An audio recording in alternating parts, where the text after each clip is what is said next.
ഏതാനും ആഴ്ചകൾക്ക് മുൻപ് അമേരിക്ക ഇറാന് 2 ദിവസത്തെ ഒരു സമയപരിധി നൽകിയിരുന്നു. ഈ സമയപരിധി എന്തിനാണെന്ന് ചോദിച്ചാൽ ഇറാൻ അടിയന്തരമായി അവരുടെ ന്യൂക്ലിയർ പ്രോഗ്രാം അവസാനിപ്പിക്കണം, എന്നിട്ട് അമേരിക്കയുമായി ഒരു കരാറിലേക്ക് വരണം. ഈ കരാറിലേക്ക് ഇറാൻ വരുന്നത് വഴി ന്യൂക്ലിയർ വെപ്പൺസ് പ്രോഗ്രാം മാത്രമേ അവർക്ക് നഷ്ടപ്പെടുകയുള്ളൂ. പകരം ഒരുപാട് സാമ്പത്തിക സഹായം ഞങ്ങളെ കൊണ്ട് നൽകാൻ സാധിക്കും. ഇങ്ങനെയായിരുന്നു ട്രംപ് പറഞ്ഞത്. എന്നാൽ അദ്ദേഹം ഇതൊരു ഓഫർ പോലെ അല്ല നൽകിയത്, ഒരു ഭീഷണിയുടെ സ്വരത്തിലായിരുന്നു ഇത് പറഞ്ഞത്. കാരണം ഈ പ്രസ്താവനയുടെ അവസാനം പറഞ്ഞത് ഇക്കാര്യം ഇംപ്ലിമെന്റ് ചെയ്യാൻ ഞങ്ങൾക്ക് ഒരു ചർച്ചയിലൂടെ മാത്രമേ ചെയ്യാൻ സാധിക്കൂ എന്ന ആവശ്യം ഇല്ല. സൈനികം വഴിയും ഞങ്ങളെ കൊണ്ട് നിങ്ങളെ ഒരു ചർച്ചയിലേക്ക് കൊണ്ടുവരാനും ഞങ്ങൾക്ക് ആവശ്യമായ കരാർ ഒപ്പിടിക്കാനും സാധിക്കും. എന്നാൽ സൈനിക മാർഗം സ്വീകരിക്കാൻ ഞാൻ ആഗ്രഹിക്കുന്നില്ല, നിങ്ങളും ആഗ്രഹിക്കുന്നില്ല എന്നാണ് ചിന്തിക്കുന്നത്. ഇങ്ങനെ ഒരു കത്ത് ഇറാന്റെ സുപ്രീം ലീഡർക്ക് അയച്ചു. ആ ഒരു കത്തിന് ഇന്നലെ ഇറാൻ ഒരു പ്രതികരണവും നൽകി. എന്നാൽ ഈ കത്തിൽ എന്താണ് ഉള്ളത്, ഇറാന്റെ പ്രതികരണം എന്താണ് എന്നറിയുന്നതിന് മുൻപ് 2 രാജ്യങ്ങളും പരസ്യമായി തന്നെ ചില കാര്യങ്ങൾ ചെയ്യാൻ തുടങ്ങിയിട്ടുണ്ട്. അത് ഔദ്യോഗികമായി ആ കത്തിൽ എന്താണ് ഉള്ളതെന്ന് അവർ പുറമെ പറഞ്ഞിട്ടില്ലെങ്കിൽ പോലും ഇവർ ചെയ്യുന്ന കാര്യങ്ങൾ വെച്ചുകൊണ്ട് തന്നെ ആ കത്തിൽ എന്താണ് ഉള്ളതെന്ന് ഊഹിച്ചെടുക്കാൻ സാധിക്കും. ഇതിനെക്കുറിച്ചാണ് ഈ ഒരു വീഡിയോയിലൂടെ നമ്മൾ വിശദമായി അറിയാൻ പോകുന്നത്.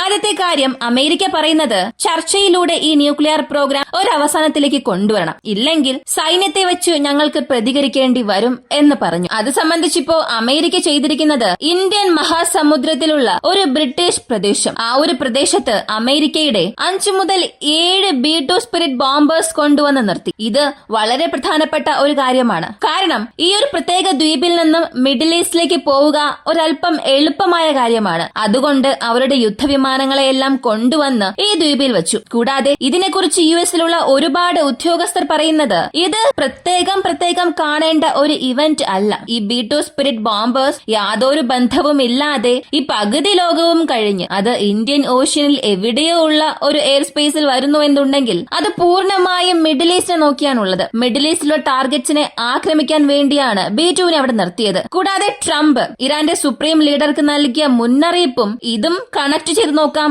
എന്നാണ് പറഞ്ഞിട്ടുള്ളത്. ഇപ്പൊ അമേരിക്കയുടെ B2 ബോംബർ വന്നിറങ്ങിയതിന് ശേഷം ഇറാൻ എന്ത് ചെയ്തു എന്നറിയണ്ടേ? അവരുടെ മിസൈൽസ് എല്ലാം സ്ഥാപിച്ചുകൊണ്ടിരിക്കുകയാണെന്ന കാര്യം അറിയാം. ഇറാന്റെ പക്കൽ നിരവധി ബാലിസ്റ്റിക് മിസൈൽസ് ഉണ്ട്, ഹൈപ്പർസോണിക് മിസൈൽസും ഉണ്ട്. ഈ ബാലിസ്റ്റിക് ഹൈപ്പർസോണിക് മിസൈൽസ് വിക്ഷേപിക്കാൻ ധാരാളം ലോഞ്ച് ഫെസിലിറ്റീസും സ്റ്റോറേജ് ഫെസിലിറ്റീസും അവർക്കുണ്ട്. അതിൽ 3 പ്രധാനപ്പെട്ട സ്റ്റോറേജ് ഫെസിലിറ്റി മലകൾക്ക് നടുവിലാണ് സ്ഥാപിച്ചിട്ടുള്ളത്. ഇങ്ങനെ മലനിരകൾക്ക് നടുവിലുള്ള സ്റ്റോറേജ് ഫെസിലിറ്റിയെ അത്ര പെട്ടെന്ന് ഏതൊരു എയർ സ്ട്രൈക്കിലൂടെയും നശിപ്പിക്കാൻ സാധിക്കില്ല. ബങ്കർ ബസ്റ്റിംഗ് ബോംബേഴ്സ് പോലുള്ള ഹെവി ബോംബ്സ് ഉണ്ടെങ്കിൽ മാത്രമേ ഈ സ്റ്റോറേജ് ഫെസിലിറ്റിയെ ഒന്ന് തൊട്ടു നോക്കാൻ പോലും സാധിക്കൂ. എന്നാൽ ഒരു ബങ്കറിനെ നമ്മൾ ഭൂമിക്കടിയിൽ ഏകദേശം 60 അടിയോളം കുഴിച്ചെടുത്ത് സ്ഥാപിച്ചാൽ ബങ്കർ ബസ്റ്റർ ബോംബ്സ് ഉപയോഗിച്ച് നമുക്കതിനെ നശിപ്പിക്കാൻ സാധിക്കും. എന്നാൽ മലയ്ക്ക് നടുവിൽ ഒരു ടണൽ നമ്മൾ എടുക്കുകയാണ്. ആ ടണലിന് മുകളിൽ ഇതുപോലെ 60 അടിയൊന്നും ആയിരിക്കില്ല, 100 കണക്കിന് മീറ്റർ ഉയരം കാണും. അപ്പൊ അങ്ങനെ ഒരു ടണലിന് മുകളിൽ പാറയും മണലും എല്ലാം അധികമായുള്ളപ്പോൾ അതിനെയെല്ലാം തുളച്ചു കയറി അകത്തുള്ള ഈ ഒരു ടണൽസിനെയും അവിടെയുള്ള സ്റ്റോറേജ് ഫെസിലിറ്റീസിനെയും നശിപ്പിക്കാൻ ബങ്കർ ബസ്റ്റർ ബോംബ്സിന് ശക്തിയില്ല. അപ്പോ ഇറാൻ തന്ത്രപരമായി പർവ്വത നിരകൾക്കിടയിലാണ് അവരുടെ റോക്കറ്റ് സ്റ്റോറേജ് ഫെസിലിറ്റീസിനെയും ലോഞ്ച് ഫെസിലിറ്റിയും സ്ഥാപിച്ചിരിക്കുന്നത്. അങ്ങനെയാണെങ്കിൽ B2 സ്പിരിറ്റ് ബോംബർ എന്നല്ല, ഏതൊരു മിസൈൽ അല്ലെങ്കിൽ ഏതൊരു സാങ്കേതിക വിദ്യയെ കൊണ്ടും അതിലേക്ക് തുളച്ചു കയറാൻ സാധിക്കില്ല. എന്നാൽ ലോഞ്ച് ചെയ്യുമ്പോൾ അത് മലകൾക്ക് നടുവിൽ നിന്ന് ലോഞ്ച് ചെയ്യാൻ സാധിക്കില്ല. തീർച്ചയായും ആ മിസൈൽസിനെ എല്ലാം പുറത്തേക്ക് കൊണ്ടുവന്നാൽ മാത്രമേ ലോഞ്ച് ചെയ്യാൻ സാധിക്കൂ. അങ്ങനെ പുറത്തേക്ക് എടുത്തുകൊണ്ട് വരുമ്പോൾ മാത്രമേ എയർ സ്ട്രൈക്ക് വഴി നമുക്കതിനെ ടാർഗറ്റ് ചെയ്യാൻ സാധിക്കൂ. ഇത് ഇറാൻ എങ്ങനെ ഒരു എഡ്ജ് നൽകുമെന്ന് നോക്കിയാൽ എല്ലാവർക്കും അറിയാം. അമേരിക്ക ആയാലും നാറ്റോ അല്ലെങ്കിൽ ഇസ്രായേൽ ആരായിരുന്നാലും പെട്ടെന്ന് ഒരു വലിയ എയർ സ്ട്രൈക്ക് ചെയ്യും. ആ ഒരു എയർ സ്ട്രൈക്കിൽ ശത്രുവിന്റെ പ്രധാനപ്പെട്ട സ്റ്റോറേജ് ഫെസിലിറ്റി, ടാങ്ക്സ് എല്ലാം എവിടെയാണ്, സൈനികർ എവിടെയാണ് ഉള്ളത്, അവിടെ മിസൈൽസ് എല്ലാം എവിടെയുണ്ട്, ഇതെല്ലാം ലക്ഷ്യം വെച്ച് അവയെല്ലാം ആക്രമിച്ച് നശിപ്പിക്കും. അതിനുശേഷം മാത്രമേ ഗ്രൗണ്ട് ഫോഴ്സിനെ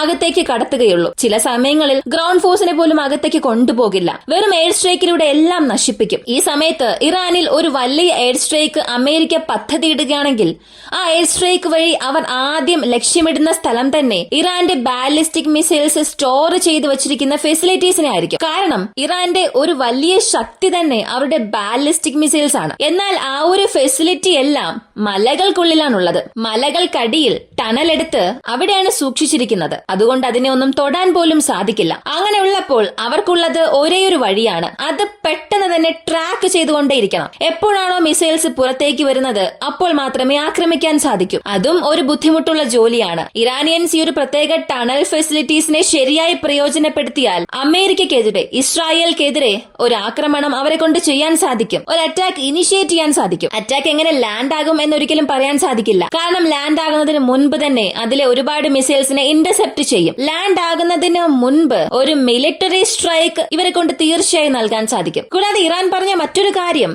ഒരു മാസത്തേക്ക് 2-3 സ്റ്റോറേജ് ഫെസിലിറ്റീസ് ഞങ്ങളെ കൊണ്ട് നിർമ്മിക്കാൻ സാധിക്കുമെന്നാണ്.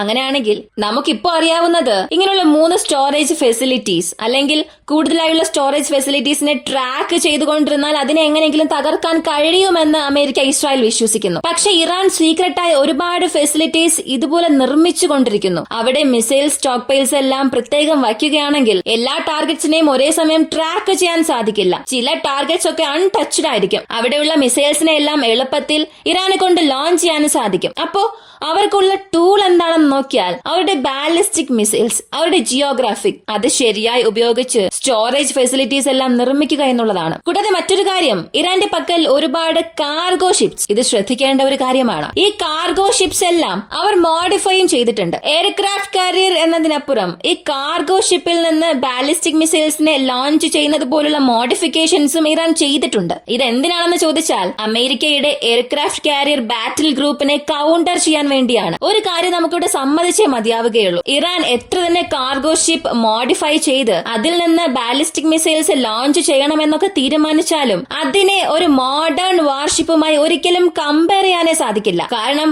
ഒരു മോഡേൺ വാർഷിപ്പിൽ ഓഫൻസീവ് കാപ്പബിലിറ്റി എന്നതിനപ്പുറം സെർച്ച് ആൻഡ് ട്രാക്കിംഗ്, കമ്മ്യൂണിക്കേഷൻ, കൂടാതെ ഇന്റർസെപ്റ്റർ മിസൈൽസ്, ഒരുപാട് സാങ്കേതിക വിദ്യയുണ്ട്. ഒരു മിസൈൽസിനെ ലോഞ്ച് ചെയ്യുന്നതിനപ്പുറം കടലിനടിയിലുള്ള സബ്മറൈൻസിനെ തേടി കണ്ടുപിടിക്കുകയും ആ സബ്മറൈൻസിനെ നശിപ്പിക്കാൻ ആവശ്യമായ ടോർപിഡോസ്, ഇങ്ങനെ ഒരുപാട് സിസ്റ്റംസ് ഉൾക്കൊണ്ടതാണ് ഒരു വാർഷിപ്പ്. എന്നാൽ ഒരു കണ്ടെയ്നർ ഷിപ്പ് എടുത്ത് അതിൽ നിന്നും ഒരു ക്രൂയിസ് മിസൈൽസ് അല്ലെങ്കിൽ ബാലിസ്റ്റിക് മിസൈൽസ് ലോഞ്ച് ചെയ്യുന്നത് പോലെ മോഡിഫൈ ചെയ്ത് അതുവഴി US മിലിറ്ററിക്കെതിരെ ഒരു വലിയ സ്ട്രൈക്ക് നമ്മെ കൊണ്ട് നടത്താൻ സാധിക്കുമോ എന്ന് ചോദിച്ചാൽ തീർച്ചയായും ഇല്ല. സ്റ്റെൽത്തായ ഡെസ്ട്രോയേഴ്സിനെ നിർമ്മിക്കുകയും, അതായത് റഡാറിനെ കൊണ്ട് അത്ര പെട്ടെന്ന് കണ്ടുപിടിക്കാൻ കഴിയാത്ത ഡെസ്ട്രോയേഴ്സിനെ നിർമ്മിക്കുകയും one of the powerful Israeli എല്ലാ റഡാർ സിസ്റ്റവും വെച്ചുകൊണ്ട് anti aircraft, anti surface warfare, ഇങ്ങനെ സർഫസിനടിയിലുള്ള വാർഫെയർ, ഇങ്ങനെയുള്ള ഒരുപാട് കാര്യങ്ങളിൽ മുന്നിട്ട് നിൽക്കുന്ന ഒരു വാർഷിപ്പ് തന്നെ US മിലിറ്ററിക്ക് എതിരെ പോവുക എന്നുള്ളത് വളരെ ബുദ്ധിമുട്ടുള്ള സാഹചര്യത്തിൽ ഈ പ്രത്യേക അസറ്റിനെ കൊണ്ടുവന്ന് ഇറാനെ കൊണ്ടൊന്നും ചെയ്യാൻ സാധിക്കില്ല. കാരണം ഇന്റർനെറ്റിൽ, ട്വിറ്ററിൽ പ്രധാനമായും ഇറാന്റെ ഈ ഒരു ക്രൂയിസ് ഷിപ്പിനെ കുറിച്ച് ഒരുപാട് പേർ സംസാരിക്കുന്നുണ്ട്. പക്ഷേ ഈ ഒരു ക്രൂയിസ് ഷിപ്പ് അമേരിക്കൻ എയർക്രാഫ്റ്റ് കാരിയറിനെതിരെ, അമേരിക്കൻ ഡെസ്ട്രോയേഴ്സിനെ ആക്രമിക്കണമെന്നുള്ള ഒരു ചിന്തയിൽ കടലിലേക്ക് വരികയാണെങ്കിൽ അമേരിക്കൻസിനെ കൊണ്ട് ഇതിനെ പെട്ടെന്ന് ട്രാക്ക് ചെയ്ത് നശിപ്പിക്കാൻ സാധിക്കും. കാരണം ഇതിൽ പ്രത്യേകിച്ച് പ്രതിരോധത്തിനായിട്ടുള്ള ഒന്നും തന്നെ ഇല്ല, കാർഗോ ഷിപ്പ് മാത്രം. അതിൽ നിന്ന് മിസൈൽസ് ലോഞ്ച് ചെയ്യാൻ സാധിക്കും, അത്രമാത്രം. അപ്പോ ഇറാനിയർക്കുള്ള ഒരു ഓപ്ഷൻ എന്നത് ഒരു മിലിറ്ററി സ്ട്രൈക്ക് വരികയാണെങ്കിൽ വളരെ വളരെ ലിമിറ്റഡ് ആയി മാത്രമേ അവരെ കൊണ്ട് എന്തെങ്കിലും ചെയ്യാൻ സാധിക്കൂ. ഡിപ്ലോമാറ്റിക് അവരുടെ പക്കൽ ഒരുപാട് ഓപ്ഷൻസ് ഉണ്ടായിരിക്കാം. അതിൽ നെഗോഷിയേറ്റ് ചെയ്ത് നല്ലൊരു ഡീലിലേക്ക് പോകാനും സാധിക്കും. പക്ഷേ മിലിറ്ററി എന്ന കാര്യം വരികയാണെങ്കിൽ US-നാണ് അവിടെ മുൻതൂക്കമുള്ളത്. അപ്പോ ആ ഒരു വഴിയെ പോകുന്നതിന് പകരം ചർച്ചയിലൂടെ അവസാനിപ്പിക്കാം എന്ന് തന്നെ നമുക്ക് ചിന്തിക്കാം. ഇതിനെക്കുറിച്ചുള്ള അഭിപ്രായം എന്താണെന്നുള്ളത് കമന്റിൽ പറയുക. ഇങ്ങനെയുള്ള വീഡിയോസിന് താല്പര്യമുള്ളവരാണ് നിങ്ങളെങ്കിൽ ഇപ്പോൾ തന്നെ നമ്മുടെ ചാനൽ സബ്സ്ക്രൈബ് ചെയ്യുക. മറ്റൊരു വീഡിയോയുമായി വീണ്ടും കാണാം.